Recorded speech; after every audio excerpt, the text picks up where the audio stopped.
जैसे कि हमारे भारतीय संस्कृति में परंपरा होती है कि कोनो भी कार्य करे के पहले अपन इष्ट देवी देवता की पूजा रखा करते और उसी प्रकार ये कार्यक्रम पूर्ण करे के पहले आदि संधि मां जगत जननी मां देवी शारदा के इस मंत्र के साथ ये कार्यक्रम का शुभारंभ करते हैं। और उससे पहले मैं कहना चाहता हूं कि मां की भक्ति से जो मिलती है, मां की भक्ति से जो मिलती है और दिल के धड़कन को सुरूर मिलता है,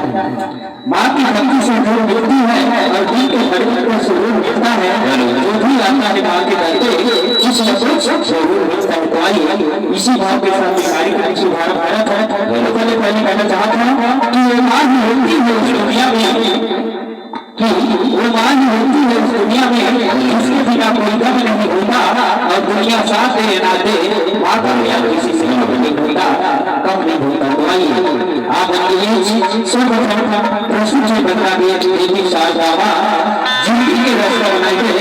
सब करेंगे भाई सब तरफ से आपकी और उनकी सुरक्षा की दावा